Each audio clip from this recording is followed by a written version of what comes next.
श्री सोमुख। स्वागत है आप सभी का एस्ट्रो यूनिवर्स चैनल पे। आज हमारा विषय बहुत ही अलग है। वो है 2021 में आज की तारीख 7 तारीख है। शनि आज ही के दिन 5:40 शाम को अस्त हो गए हैं और ये स्थिति 9 फरवरी तक बनी रहेगी।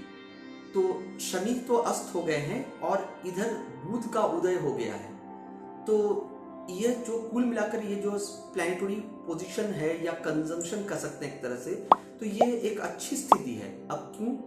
तो वो इसलिए कि घबराने की बात नहीं है। अधिकांश ज्योतिषी आपको यह बताते हुए नजर आएंगे कि शनि का अस्त होना बहुत ही बुरा माना जाता है। इसके पहले मैं ये बता दूं कि ग्रहों के जो अंश होते हैं वो क्या होते हैं। जैसे शनि अस्त होते हैं 15 डिग्री पर, अर्थात सूर्य से शनि की दूरी 15 डिग्री के रेंज में चली जाए तो शनि अस्त हो जाते हैं। अब शनि सूर्य एक साथ है क्योंकि मकर में, तो शनि वहां पर अस्त हो गए हैं आज के शाम 5:40 से। तो इसका क्या रिजल्ट लेकर के आ रहा है, मतलब कि इसका प्रभाव क्या रहेगा मानव जीवन पर और विभिन्न राशियों पर। तो आइए बिल्कुल शॉर्ट में आपको बताते चलते हैं।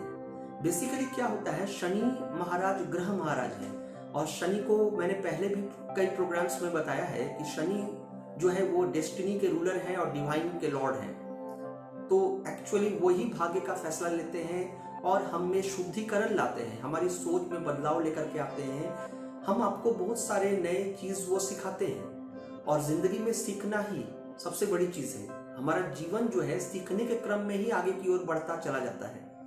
तो ये क्या करेगा, एक्चुअली शनि अस्त होने पर वो स्ट्रेंथन हो जाएंगे और किनके लिए अच्छे मजबूत हो जाएंगे, वो मेष लग्न के लिए कुंडली हो या मेष राशि ही क्यों ना हो, कर्क राशि या कर्क लग्न के लिए, तुला राशि तुला लग्न के लिए, और इसके साथ साथ मकर राशि मकर लग्न के लिए। हाँ, मकर राशि वालों को कभी कभी स्लोनेस यानी आलस्यता का प्रभाव उनको पता चलेगा, लगेगा कि थोड़ा सा काम करने में उनको दिक्कतें आएंगी, लेकिन फिर भी कुल मिलाकर स्थिति इन 4 राशियों के लिए बहुत अच्छी है।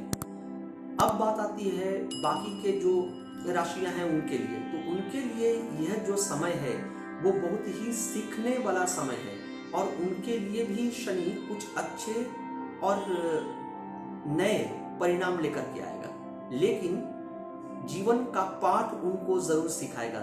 क्योंकि क्या होता है, हम कभी कभी गलत फैसला यानी डिसीजंस लेते हैं, लेकिन वो डिसीजंस हमारे लिए नहीं आते हैं। आवेग यानी आवेश में आकर के हम कई सारे डिसीजन लेते हैं, लेकिन इससे ज्यादा ये जरूरी होता है कि हमारा फैसला कितना सॉलिड हो, यानी कंसोलिडेट डिसीजन लेना ये ज्यादा जरूरी है।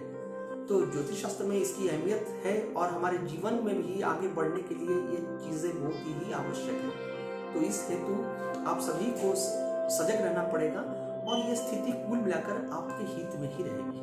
और एक बात यह भी है कि जब शनि महाराज अस्त होंगे तो क्या होते हैं, इसमें स्थिति बहुत ही अलग हो जाती है। इसमें खराब होने की बात नहीं आती है। अस्त का मतलब ये होता है कि शनि अभी थोड़े फीके पड़ गए, मतलब कमजोर हो गए। तो कमजोर होने का मतलब है कि ये बाकी राशियों के लिए फेवरेबल हो जाता है।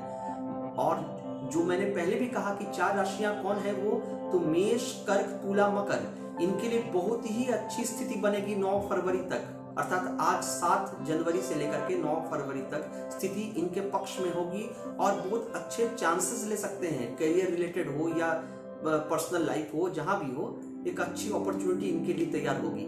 और बाकी राशियों के लिए जैसा मैंने कहा सीखने का भी वक्त है और इसके साथ साथ उनके लिए भी जो परेशानियां या दिक्कतें बहुत दिनों से वो फेस कर रहे थे तो उसमें कमी आएगी। सिर्फ इतना ही नहीं, वो इससे बहुत स्ट्रांगली उभर कर बाहर आ सकेंगे।